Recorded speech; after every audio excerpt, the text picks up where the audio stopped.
Hey gang, using the promo code MTGMudsta, one word, all caps, will get you 10% off orders of $10 or more at Flipside Gaming, Original Magic Art, and orders of singles at Multizone. If they don't have what you're looking for, you could check out TCG Player and use my affiliate link to help support the channel. Looking for a way to bling out your deck and not spend a fortune? Alter Sleaze can help with that, and you can help with the channel at the same time by using my affiliate link. Or, if you're looking to join the Goblin Gang, you can always support me through Patreon. Hey gang, Flipside Gaming has another giveaway, this time for Commander Legends. Between November 2nd, 2020 and November 20th, 2020, any order of $10 or more will get you entered to win a box of Commander Legends. Alternatively, you can send a stamped, self-addressed envelope or postcard to Flipside Gaming at the following address. It's one entry per person, so good luck and have fun. Hey gang and welcome back. Today's game is another New Jersey special, and I'm playing my now defunct Rakdos deck. My opening hand consists of Pox, Barrage Tyrant, Mountain, Soul Ring, Ancient Tomb, Rakdos Signet, and a Knight's Whisper. Sean is trying to prove that Fraley's isn't the only elf on the block playing Nath, and he keeps a Jiraga Warcaller, Prowess of the Fair, Command Tower, Gaia's Cradle, Elvish Aberration, Blighted Woodland, and a Wolfskull Shaman.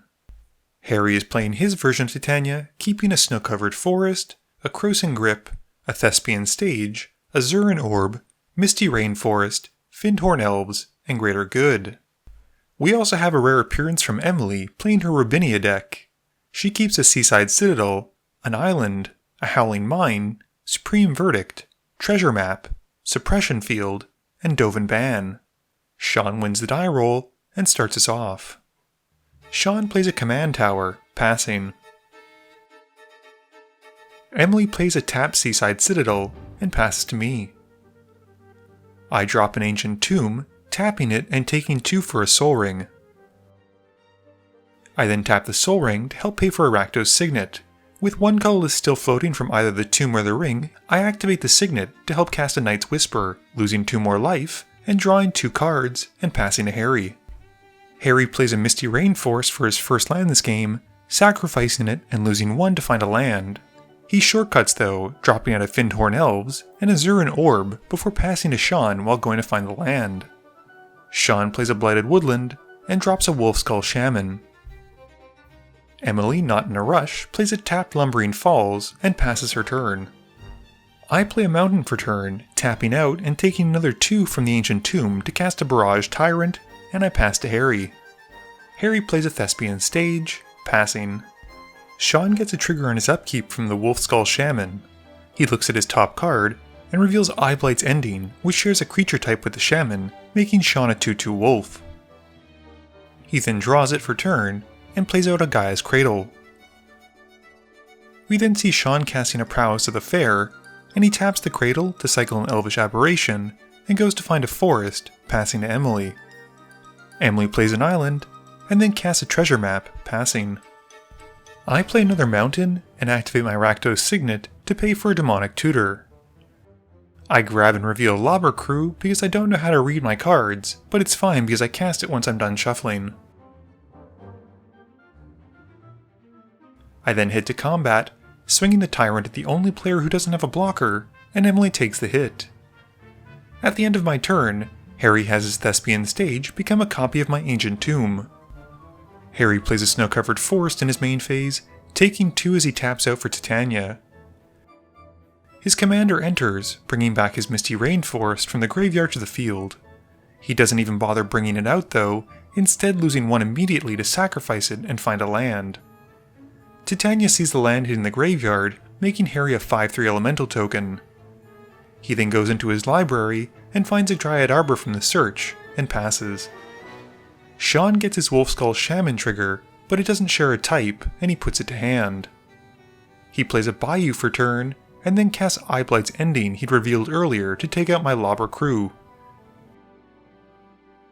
Sean then taps his Cradle for Lightning Greaves, putting them onto his Shaman, and he has no attackies, passing.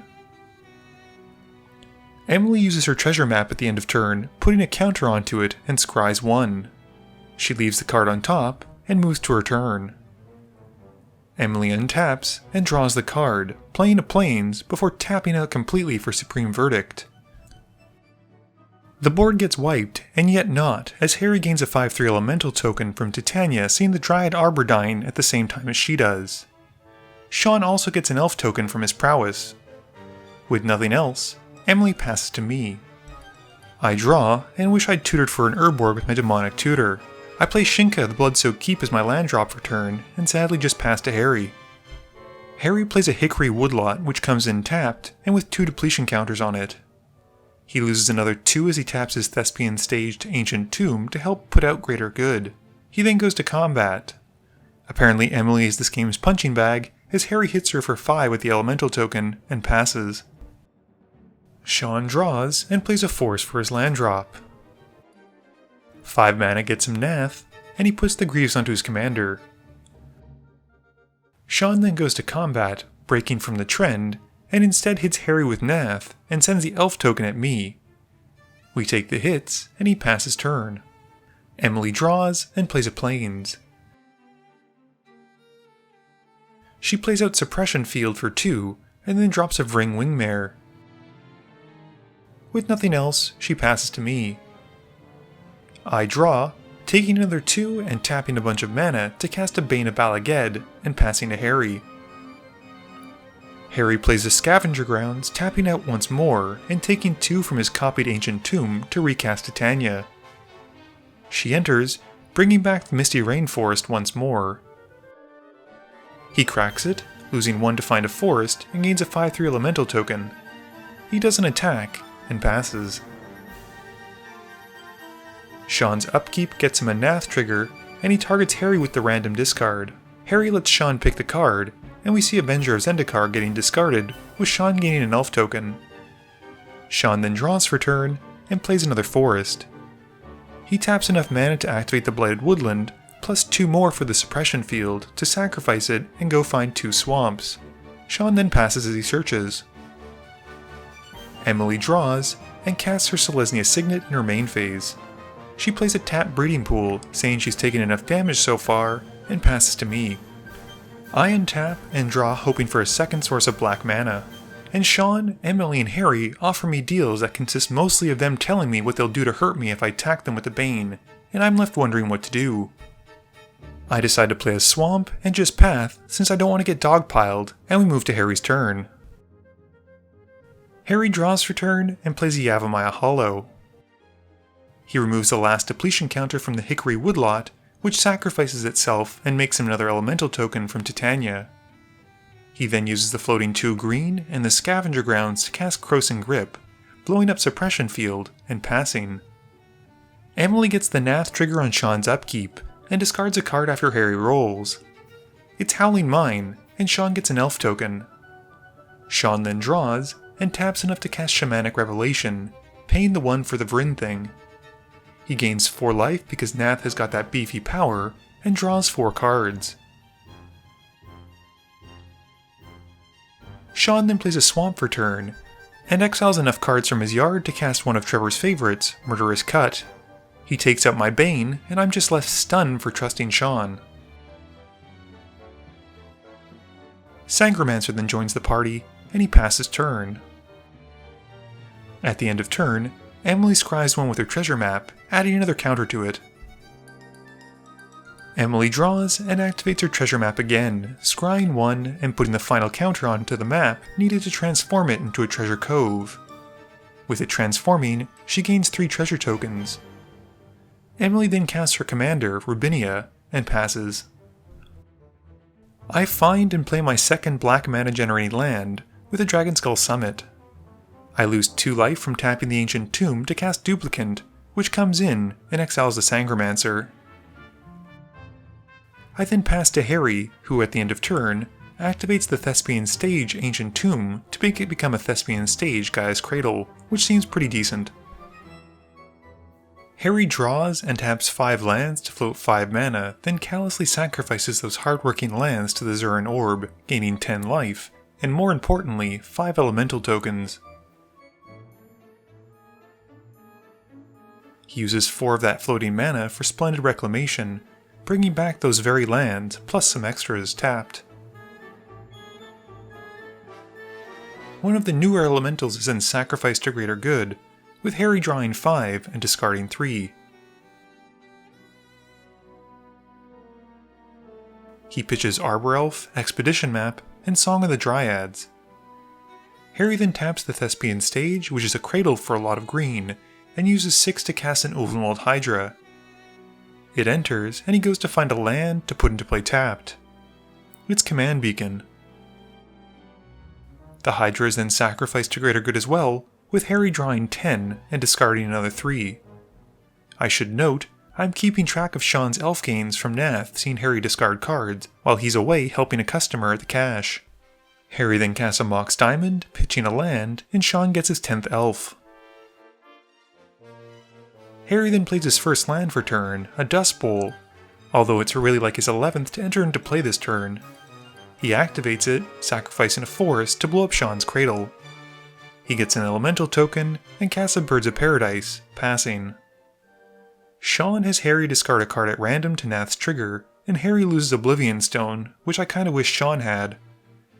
He casts Wood Elves, which isn't really gonna do it, and finds an overgrown tomb, putting it into play tapped. Sean then casts a Leyline of the Void, passing. Emily draws, and it's not even worth stealing anything on Harry's side now. She activates the Treasure Cove, sacrificing a treasure to hopefully draw a board wipe, but we're not that lucky. Oath of Jace hits the field, digging her deeper into her library, and Sean and I wait with bated breath.